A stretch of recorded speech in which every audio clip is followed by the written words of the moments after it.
All right, today we'll be talking about soil temperature for peanuts. I'm Chris Balkcom with the Crop Soil Environmental Sciences Department at Auburn University, and just appreciate the opportunity to get to speak to y'all today. Here we're going to talk about different factors that affect soil temperature. Number one, the air temperature, the different soil types, the amount of soil moisture that's in the soil, whether you have a cover crop or not, and the type of tillage that you do. The air temperature is important to look at on extended range forecasts before planting to ensure that you have consistent air temperatures. A cold front could reduce the soil temperatures below suitable levels, resulting in plant stands that would be reduced and possibly having to go in and replant. Different soil types and the amount of soil moisture can be affected by the fluctuations in air temperature, such as a cold front, how it affects those soil types differently. Sandy soils warm up faster than a clay or loamy soils do. However, they do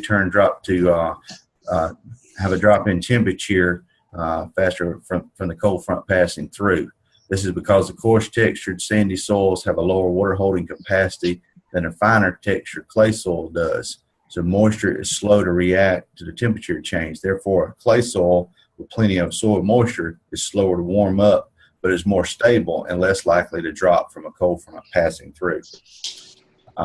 Cover crops and tillage affect the soil temperature by the cover crops keep the soil cooler longer in the springtime by blocking the sun rays from hitting the soil, and in turn, there's not any tillage going on. So where you do have a tillage, you're stirring that soil so it warms it up quicker, exposing the soil to more direct sunlight, causing it to warm up faster. You can determine soil temperature different ways. We recommend for planting peanuts, the 4-inch average soil temperature is recommended to be 68 degrees for 3 consecutive days, followed by extended range forecast that is open and consistent weather, so it can maintain that temperature. The soil temperature could be monitored through the AWIS Mesonet website from research stations that report all across the state, or you could use a digital soil thermometer there in your field that records the high and low temperature each day. You could just measure that at 4-inch depth at midday, which could represent a close representation of the average temperature for that time. You could also, you don't have to have a digital one, you could go out there and just physically go out and monitor and check the soil temperature at that 4-inch depth by using a traditional thermometer such as this. For years, the 4-inch soil temperature was recommended for planting peanuts at 65 degrees for 3 consecutive days. And we changed that recently due to studies that were done at the University of Georgia, as well in cooperation with Auburn University. So they raised that 4-inch soil temperature to 68 degrees. For the reason being that the study showed that there was about a 70% germination after 1 week at 65 degrees compared to 90% germination after 1 week at 70 degrees.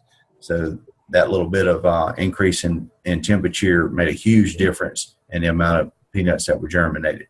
So just remember these factors about soil temperature at peanut planting time to ensure yourself a good solid stand of peanuts to avoid the possibility of having a less desirable stand and forcing you in a replant situation. Thank you for your attention. Thank you. Okay, hey Chris? Yes. How come they didn't make it 3 days at 70 degrees? Why did they pick 68? I guess because, there when you look at the timing, most times not knowing that the farmers are going to jump out there and plant early anyway and stress. I guess that's the reason why when they showed that temperature range at 70,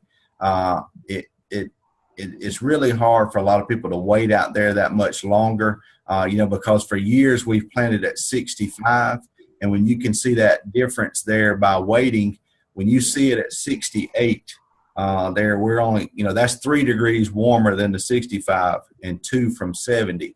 Generally, when you see it and you wait to there, we're continuing to warm up there anyway, and by the time they get going and started, it's 70 degrees then, essentially, anyway.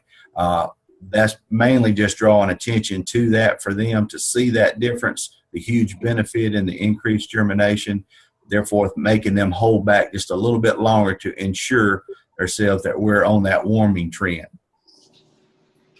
All righty. Okay. Thank you. Thank you. All right.